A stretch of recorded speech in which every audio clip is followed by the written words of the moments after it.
Yo, what it do, my people? It's your boy Kenzie back at you with another video, man. And I just wanted to take a quick second. I ain't uploaded in a few days.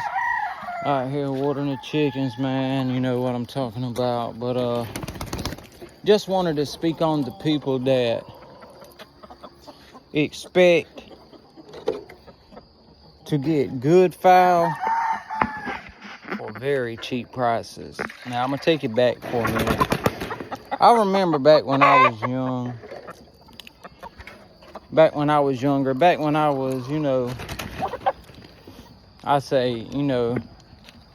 10 years old to my mid-teens.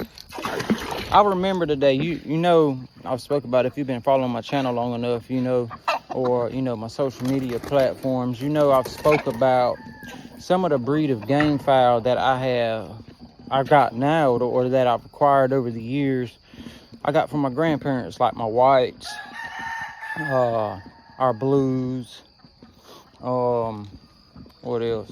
Had some leapers, had some brown reds, had different, different types of breeds of fowl that, I've acquired from different places, but specifically my grandparents. And, so getting to the point, I remember growing up at that age, being around the chickens, being around, people coming by, especially around certain times of the year, or my grandparents, they developed real good relationships with local people that were serious about game fowl, not the people that just want to come around on showing season, or, when it starts getting cool. People that actually cared about the breeding aspect of game fowl, like me. I'm a big, how can I say it? I'm big into breeding and raising game fowl, not just showing game fowl, not just, that side of game fowl, but actually breeding and raising game fowl. That's what I, love about it. I love hatching the birds out, watching them grow as chicks, watching them grow into little stags and pullets, up until, they go into cocks and hens.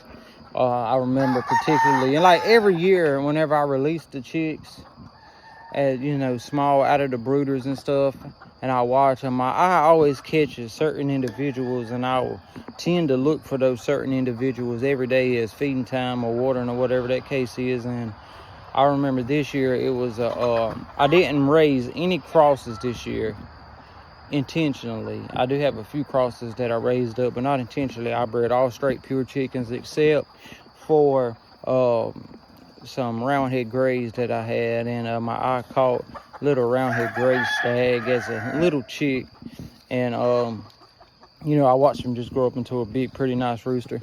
But getting back to the point, so I remember growing up as 10, 15 years old, people coming by, year after year after year, we would have to get the chicken pen real nice, rake it all up, make it look real good when it came to time. People coming by, it always usually stayed pretty good, but, around that, we had to make sure that, hey, people coming over, it was just like your house. Make sure everything's spick and span, water bowls are clean, yards raked up, everything's good, right? So, I remember then, people would come down. One year, people had came down from Virginia, the horse racers, the jockeys, the little short people. I remember, I've never seen nothing like it before until then. My grandmother, when my grandfather died years later, she got this boyfriend named Randy. And he was from a local town about an hour away. He was real big into chickens by himself before he even met my grandmother. So he brought a new aspect to game fowl. So it was like, oh man, having another guy that was into the chickens besides my grandmother, so I learned a lot from him. But he had people, all over the place. He horse raced, he raised chickens, he did all kind of stuff. But he knew some friends, some jockeys up there in Virginia that would come down, and they started coming down every year around, around this time right here, October, stuff like that. They would come around and they would go through and select chickens out. My grandparents, they would put all the chickens that they wanted to sell on one side of the yard, and they would go through and pick them out or whatever. But I remember back then, $100 was like top of the line. Like if you wanted a chicken, you wanted a good chicken, $100 is what it costed. you know. And I think back into them times and how much expensive stuff has got these days: feed, medicines, building materials. I mean, you can't even go get a 2x4 for less than like $6, $8 now, especially treated. I mean, it is outrageous. And so I'll be telling people, when people, they'll send me messages or they'll text me or call me and say, hey man, what you got for $50, $75? And I'm like, do you know? And they'd be like in California or something. I'll be like, do you know it costs more than that to ship a chicken to California, and you want me to give you a chicken for $75 shipping with my money? And I'm like, no, that is not how it works, man. Guys, you got to realize it takes a lot. Just like I spoke about, it takes a lot to raise these chickens up. It's not like it's back in the early 90s where, you know, you could get a 2x4 for $1.75 or roll of wire for $40. Buy chicken feed for pennies on $1. I mean, this stuff is really outrageous these days, guys. So y'all got to understand why people be putting these prices on these fowl, even if they're not good fowl. If the owner of them fowls think there's good fowl, I mean, hey, that's his price he puts on them. Everybody puts a different price on their fowl. That's the great that's one of the great attributes about raising game chickens. Whatever the man feels like his game fowl is worth, that's what he feels like they're worth, and you really can't argue with him. I see people talking about, oh man, he's too high, man. He wants to charge such and such for his chickens. Well, that's his chickens.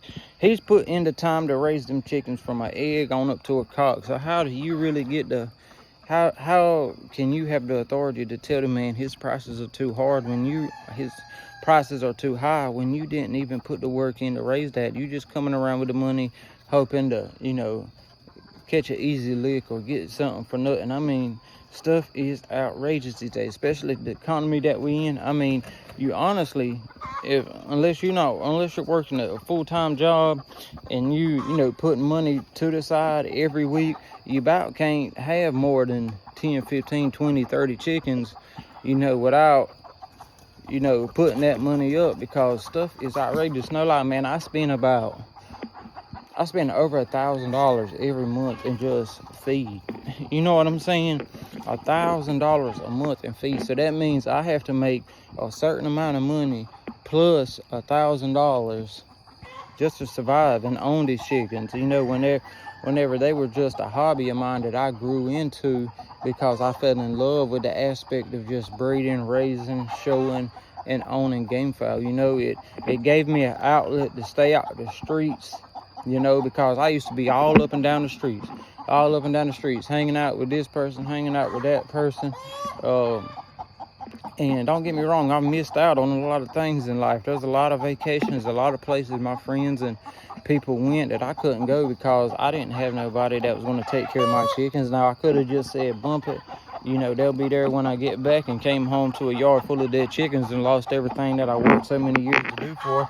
But that's just some of the responsibility you got to take whenever you're breeding and raising gamefowl, guys. You just can't neglect them or put them off on somebody else if you ain't got the people to do it with, because people is not going to take care of your fowl just like you are. And I don't care if you got somebody that you can show them exactly everything to do. Hey, this is where my feed is. This is how you water them. They're still not going to do it like you. They still don't know exactly what to look for, you know. But for the people looking for cheap fowl, man, cheap fowl is not nowhere these days. If you want some cheap birds, you just need to go to the flea market. And I'm being honest with you. I'm not being mean. I'm just giving you some free game. If you want some cheap birds, you need to go to the flea market with the man up there selling $30, $40 chickens. If they do still sell them like that these days, I'm not even sure if they still do. But I know 10 years ago, 12 years ago, you could go up there and get you a bird for $40. And being quite possibly honest with you, I've seen birds come from that $40 range that were just great chickens. I mean, this one guy one time, I'll tell you a little story.